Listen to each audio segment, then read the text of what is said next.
ಎಲ್ಲರಿಗೂ ನಮಸ್ಕಾರ. ನಂದೊಂದು ಸಣ್ಣ ಬೇಡಿಕೆ ಐತಿ ಸರ್ಕಾರದ ಮುಂದೆ. ಈ ಬೇಡಿಕೆ ನಿಮಗೆ ವಿಚಿತ್ರ ಅನ್ನಿಸ್ಬೋದು, ಆದರೂ ನನ್ನ ಪ್ರಕಾರ ಈ ಬೇಡಿಕೆ ಕರೆಕ್ಟ್ ಐತಿ. ಏನಿಲ್ಲ, ಇನ್ಮೇಲಿದ್ದ ರಾಜ್ಯದೊಳಗೆ ಅತಿಥಿ ಸಿ ಎಮ್ಮನ್ನು ನೇಮಕ ಮಾಡ್ಕೊರಿ, ಅತಿಥಿ ಡಿ ಸಿ ಎಮ್ ನೇಮಕ ಮಾಡ್ಕೊರಿ, ಅತಿಥಿ ಮಿನಿಸ್ಟ್ರುಗಳನ್ನ ನೇಮಕ ಮಾಡ್ಕೊರಿ, ಅತಿಥಿ ಎಮ್ ಎಲ್ ಎಗಳನ್ನು ನೇಮಕ ಮಾಡ್ಕೊರಿ, ಅತಿಥಿ ಡಿ ಸಿ ನೇಮಕ ಮಾಡ್ಕೊರಿ, ಅತಿಥಿ ತಹಸೀಲ್ದಾರ್ ನೇಮಕ. ಯಾಕೆ ಈ ರೀತಿ ಕೇಳಾಕತ್ತೇನಿ ಅಂತಂದ್ರೆ, ನೀವು ಇವತ್ತು ಯಾವುದೇ ರೀತಿಯಾಗಿರ್ತಕ್ಕಂಥ ನೇಮಕಾತಿಗಳನ್ನು ಮಾಡ್ತಾ ಇಲ್ಲ. ಪ್ರೈಮರಿ ಸ್ಕೂಲ್ನಾಗ ನೋಡ್ರಿ ಅತಿಥಿ ಶಿಕ್ಷಕರು, ಹೈಸ್ಕೂಲ್ನಾಗ ನೋಡ್ರಿ ಅತಿಥಿ ಶಿಕ್ಷಕರು, ಪಿ ಯು ಕಾಲೇಜ್ನಾಗ ನೋಡ್ರಿ ಅತಿಥಿ ಉಪನ್ಯಾಸಕರು, ಡಿಗ್ರಿ ಕಾಲೇಜ್ನಾಗ ನೋಡ್ರಿ ಅತಿಥಿ ಉಪನ್ಯಾಸಕರು. ಇವನ್ನೆಲ್ಲ ನೀವು ಯಾಕೆ ಅತಿಥಿಗಳನ್ನು ತೊಗೊಳಕ್ಕೆ ಕುಂತೀರಿ ಅಂತಂದ್ರೆ, ನೀವು ಫುಲ್ ಟೈಮ್ ಏನಾದರೂ ನೇಮಕಾತಿ ಮಾಡ್ಕೊಂಡ್ರಿ ಅಂತಂದ್ರೆ, ಪೂರ್ಣಕಾಲಿಕವಾಗಿ ನೇಮಕಾತಿ ಮಾಡ್ಕೊಂಡ್ರಿ ಅಂತಂದ್ರೆ ಲಕ್ಷ ಗಂಟ್ಲೆ ಪೇಮೆಂಟ್ ಕೊಡೋದಾಕೈತಿ.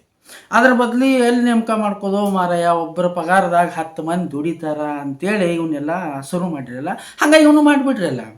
ಅತಿಥಿ ಸಿ ಎಮ್ ಮಾಡಿರಿ, ಅತಿಥಿ ಡಿ ಸಿ ಎಮ್ ಮಾಡಿರಿ, ಅತಿಥಿ ಮಿನಿಸ್ಟರ್ ಮಾಡಿರಿ, ಅತಿಥಿ ಎಮ್ ಎಲ್ ಎಗಳ್ನ ಮಾಡಿರಿ, ಅತಿಥಿ ಡಿ ಸಿ ಮಾಡಿರಿ, ಅತಿಥಿ ತಹಸೀಲ್ದಾರ್ ನೇಮಕ ಮಾಡ್ಕೊರಿ. ನಾವು ಒಮ್ಮೆ ಹತ್ತಿ ಇಳಿದು ಬಿಡ್ತೇವೆ.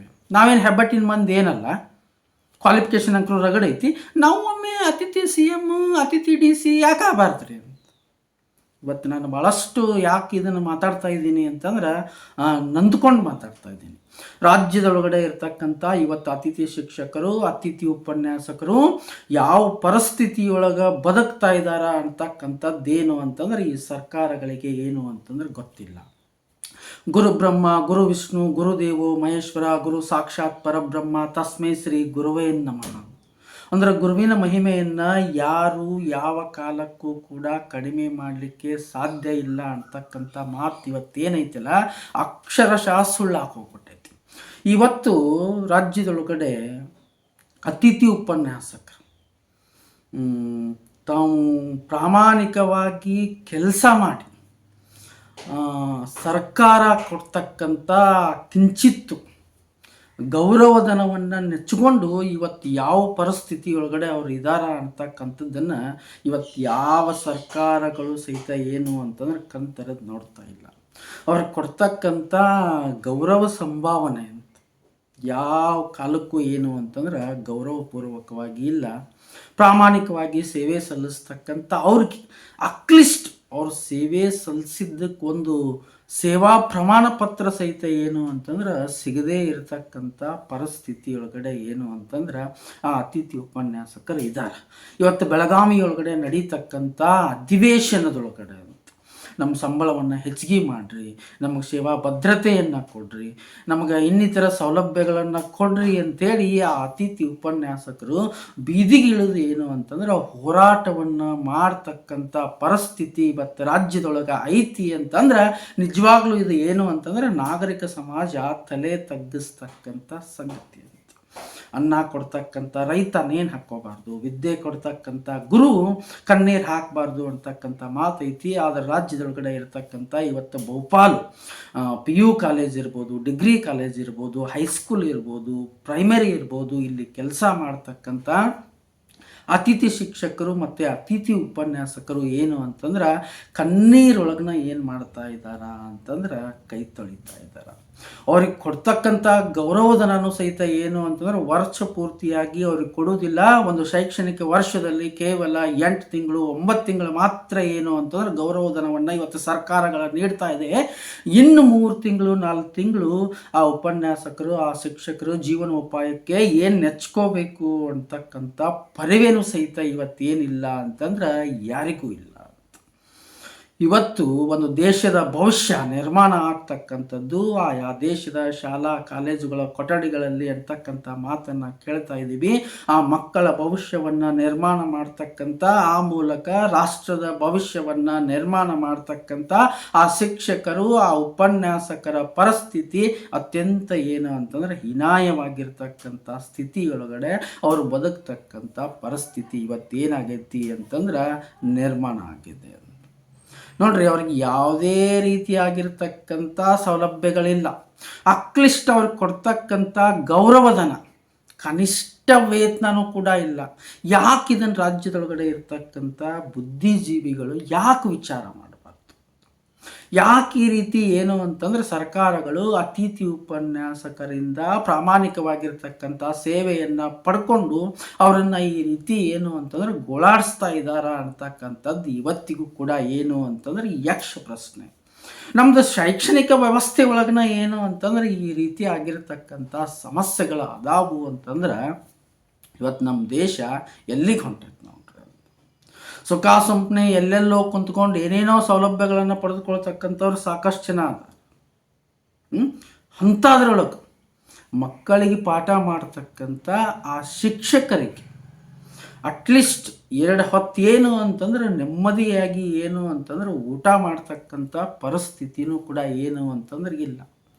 ಒಂದು ಕಡೆ ಈ ಪರಿಸ್ಥಿತಿ ಆದ್ರೆ ಇನ್ನೊಂದು ಕಡೆಗೆ ರಾಜ್ಯದೊಳಗಡೆ ಇವತ್ತು ಶಿಕ್ಷಣ ಇಲಾಖೆಯೊಳಗಡೆ ಸಾಕಷ್ಟು ಏನು ಅಂತಂದ್ರೆ ಖಾಲಿ ಹುದ್ದೆಗಳು ಬಿದ್ದು ಕೊಳಿತಾ ಇದೆ. ಪ್ರೈಮರಿ ಇರ್ಬೋದು, ಹೈಸ್ಕೂಲ್ ಇರ್ಬೋದು, PU ಕಾಲೇಜ್ಗಳಿರ್ಬೋದು, ಪದವಿ ವಿದ್ಯಾಲಯ ಇರ್ಬೋದು, ಎಲ್ಲ ಕಡೆ ಸಾಕಷ್ಟು ಹುದ್ದೆಗಳು ಖಾಲಿ ಇದ್ದರೂ ಕೈತ ನೇಮಕಾತಿಗಳು ಯಾವುದೇ ರೀತಿಯಿಂದ ನಡೀತಾ ಇಲ್ಲ. ಒಂದು ಕಡೆ ಅವ್ರಿಗೆ ಸರಿಯಾದಂಥ ಸಂಭಾವನೆ ಸಿಗ್ತಾ ಇಲ್ಲ, ಇನ್ನೊಂದು ಕಡೆಗೆ ಏನಾದರೂ ಕಷ್ಟಪಟ್ಟು ಓದಿ ಏನಾದರೂ ಮಾಡೋಣ ಅಂತಂದ್ರೆ ಯಾವುದೇ ರೀತಿಯಾಗಿರ್ತಕ್ಕಂಥ ನೇಮಕಾತಿಗಳು ಇಲ್ಲ ಅಂತ. ಇಂಥ ಒಂದು ಸಂದಿಗ್ಧ ಪರಿಸ್ಥಿತಿಯೊಳಗಡೆ ಏನು ಅಂತಂದ್ರೆ ಆ ಅತಿಥಿ ಉಪನ್ಯಾಸಕರು ಜೀವನವನ್ನು ಸಾಗಿಸ್ತಾ ಇದ್ದಾರೆ. ನಾಡಿದ್ದು 16ನೇ ತಾರೀಕು ಬೆಳಗಾವಿಯಲ್ಲಿ ನಡೆಯುತ್ತಿರುವಂತಹ ಅಧಿವೇಶನದಲ್ಲಿ ರಾಜ್ಯದೊಳಗಡೆ ಇರತಕ್ಕಂಥ ಸರ್ಕಾರಿ ಪದವಿ ಪೂರ್ವ ಕಾಲೇಜುಗಳಲ್ಲಿ ಅತಿಥಿ ಉಪನ್ಯಾಸಕರಾಗಿ ಸೇವೆಯನ್ನು ಸಲ್ಲಿಸುತ್ತಿರುವಂತಹ ಆ ಉಪನ್ಯಾಸಕರು ತಮ್ಮ ವಿವಿಧ ಬೇಡಿಕೆಗಳ ಈಡೇರಿಕೆಗಾಗಿ 16ನೇ ತಾರೀಕು ಬೆಳಗಾವಿ ಒಳಗಡೆ ಒಂದು ಪ್ರತಿಭಟನೆಯನ್ನು ಹಮ್ಮಿಕೊಂಡಿದ್ದಾರೆ. ದಯವಿಟ್ಟು ನಾನು ರಾಜ್ಯದೊಳಗಡೆ ಇರತಕ್ಕಂಥ ಪದವಿ ಪೂರ್ವ ಕಾಲೇಜಿನ ಎಲ್ಲ ಅತಿಥಿ ಉಪನ್ಯಾಸಕರಿಗೆ ಮನವಿಯನ್ನು ಮಾಡ್ಕೋತೀನಿ. ದಯವಿಟ್ಟು ಯಾರ್ಯಾರು ಅತಿಥಿ ಉಪನ್ಯಾಸಕರಾಗಿ ಕೆಲಸವನ್ನು ನಿರ್ವಹಿಸ್ತಾ ಇದ್ದೀರಿ ಪ್ರತಿಯೊಬ್ಬರೂ ಸಹಿತ ಏನು ಅಂತಂದ್ರೆ ಈ ಹೋರಾಟದೊಳಗಡೆ ಭಾಗಿಯಾಗ್ರಿ. ಒಂದು ಹೋರಾಟ ಯಶಸ್ವಿ ಆಗಬೇಕು ಅಂತಂದ್ರೆ ನಾವೆಲ್ಲರೂ ಕೂಡ ಅದರೊಳಗಡೆ ಭಾಗವಹಿಸ್ತಕ್ಕಂಥದ್ದೇನು ಅಂತಂದ್ರೆ ಭಾಳಷ್ಟು ಮುಖ್ಯ. ಏನೋ ಕೆಲವೊಂದಿಷ್ಟು ಜನ ಹೋಗಿರ್ತಾರ, ಏನೋ ಮಾಡ್ತಾರ, ಏನೋ ಆಗುತ್ತೆ ಬಿಡಪ್ಪ, ಎಲ್ಲರಿಗೂ ಏನಾಗಿರ್ತೈತಿ ಅದು ನಮಗೆ ಆಗ್ತೈತಿ ಅಂತಕ್ಕಂಥ ಭಾವನೆಯನ್ನು ಇಟ್ಟುಕೊಂಡು ದಯವಿಟ್ಟು ಯಾರು ಕೂಡ ಏನು ಅಂತಂದ್ರೆ ಹೋರಾಟದಿಂದ ಹಿಂಸರಿತಕ್ಕಂಥ ಪ್ರಯತ್ನವನ್ನು ಮಾಡಬೇಡಿ.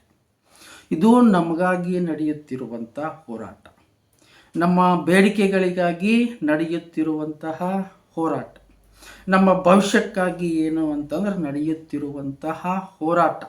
ಈ ಹೋರಾಟವನ್ನು ಲಘುವಾಗಿ ಯಾರೂ ಪರಿಗಣಿಸಬೇಡಿ. ಯಾರ್ಯಾರು PU ಕಾಲೇಜ್ ಒಳಗಡೆ ಅತಿಥಿ ಉಪನ್ಯಾಸಕರಾಗಿ ಸೇವೆಯನ್ನು ಸಲ್ಲಿಸ್ತಾ ಇದ್ದೀರಿ ಪ್ರತಿಯೊಬ್ಬರೂ ಕೂಡ ಏನು ಅಂತಂದರೆ ಭಾಗವಹಿಸಲೇಬೇಕು. ನಾವು ಹೆಚ್ಚಿನ ಸಂಖ್ಯೆಯಲ್ಲಿ ಭಾಗವಹಿಸಿದರೆ ಮಾತ್ರ ಏನು ಅಂತಂದ್ರೆ ಸರ್ಕಾರದ ಗಮನವನ್ನು ಸೆಳೀಲಿಕ್ಕೆ ಸಾಧ್ಯ. ಸೊ ಆ ಕಾರಣದಿಂದಾಗಿ ಎಲ್ಲರಲ್ಲಿನೂ ಸಹಿತ ನಾನು ಇನ್ನೊಂದು ಸಲ ಏನು ಅಂತಂದ್ರೆ ಮನವಿಯನ್ನು ಮಾಡ್ಕೋತೇನೆ. ನಾವೇನು ಬೇಕಾಬಿಟ್ಟಿಯಾಗಿ ನಮಗೆ ಅದನ್ನು ಕೊಡ್ರಿ, ಇದನ್ನು ಕೊಡ್ರಿ, ಉಚಿತವಾಗಿ ಕೊಡ್ರಿ, ಫ್ರೀ ಕೊಡ್ರಿ ಕೇಳ್ತಾ ಇಲ್ಲ. ನಮ್ಮ ಹಕ್ಕು ನ್ಯಾಯಯುತವಾಗಿರ್ತಕ್ಕಂಥ ಬೇಡಿಕೆಗಳನ್ನು ನಾವೇನು ಅಂತಂದ್ರೆ ಸರ್ಕಾರದ ಮುಂದೆ ಇಡ್ತಾ ಇದ್ದೀವಿ.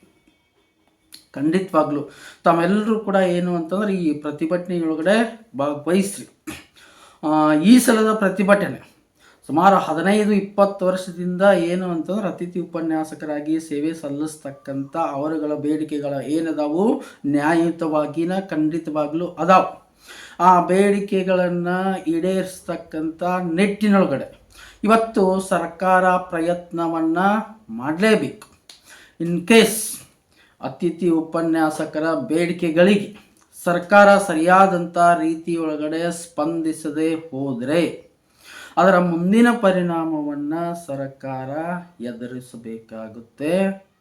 ಇದು ಏನು ಅಂತಂದ್ರೆ ಅತಿಥಿ ಉಪನ್ಯಾಸಕರ ಕಡೆಯಿಂದ ಸರ್ಕಾರಕ್ಕೆ ಸ್ಪಷ್ಟವಾಗಿರ್ತಕ್ಕಂಥ ಎಚ್ಚರಿಕೆ.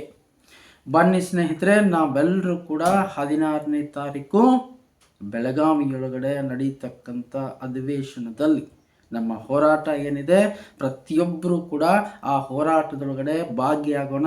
ನಮ್ಮ ನ್ಯಾಯಯುತವಾಗಿರ್ತಕ್ಕಂಥ ಬೇಡಿಕೆಗಳನ್ನು ಸರ್ಕಾರದ ಮುಂದೆ ಇಡೋಣ. ಎಲ್ಲರಿಗೂ ಕೂಡ ನಮಸ್ಕಾರ.